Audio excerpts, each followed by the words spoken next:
Well, Kathryn Ravey is a legal advisor with Law for Palestine and joins us live now from The Hague. Kathryn, thank you very much for your time.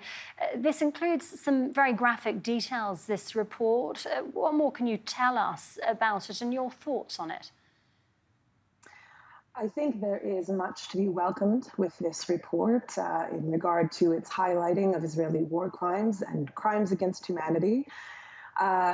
And the report does indeed highlight the systemic violence of the settler colonial regime that has been Israel's illegal occupation of Palestine. However, this report, frankly, doesn't go far enough. As your previous guest highlighted, this is genocide. I mean, this has been widely reported on, and while this report highlights Israel's motivation for collective punishments, their policies inflicting widespread destruction, killing civilians, forcible transfer, weaponized withholding of life-saving necessities. I mean, the report goes and describes all of this detail, and yet it stops short of calling it what it is. This report also gives a lot of time and space to the actions committed by Hamas, which indeed violated international law, but in no way should be inflated to the onslaught that we have seen Israel berate Gaza with and all with it. I mean, we've seen over 35,000 killed and mass destruction, not to mention the many more that will be will likely die through starvation and dehydration. So it doesn't go far enough, in my opinion. And Kathryn, Israel chose not to cooperate with the UN team in this investigation. What's the thoughts behind that decision? Israel has long not cooperated with international law, despite its own rhetoric. International law has constantly been at odds with Israel's plans to essentially annex historic Palestine.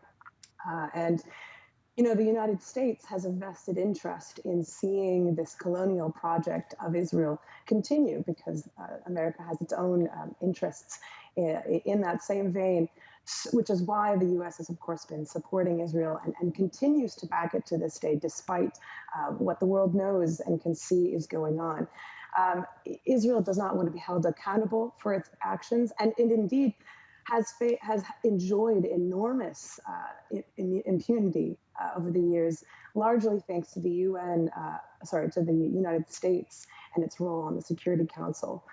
And it will continue to fight international law and compliance with international law, as it's done throughout its history. And Kathryn, Israel's also accused, as we mentioned there, of using starvation as a weapon of war. As the occupier under international law, it is meant to provide the means to survive. And it would appear that it's not only not doing that, but it's also preventing aid agencies now from getting in and doing it for them. Absolutely. I mean, this is yet another blatant violation of international human rights law and international humanitarian law. And frankly, Israel has been very open and honest about their intention to do this from the beginning. I mean, we have amassed hundreds of statements from Israeli officials who say they are going to call a siege, they're going to prevent the growth of Gaza, they're going to bulldoze Gaza, they don't deserve to live, they're children of darkness. I mean, we've seen this rhetoric, and they've done exactly what they told us they were going to do. They have withheld life-saving and life-sustaining necessities to Palestinians. And this is part of a larger campaign to ultimately destroy Palestinians, you know, again, commit acts of genocide. And we can't forget that this is happening in the West Bank as well, not obviously starvation tactics, but their assault and violent killing of civilians is taking place there and all across the OPT. Occupied Palestinian territories. So this is unfortunately not at all surprising. And the occupied West Bank also mentioned in that report. Thank you very much, Kathryn, for speaking to us here on NewsHour. Kathryn Ravey speaking to us live there from The Hague.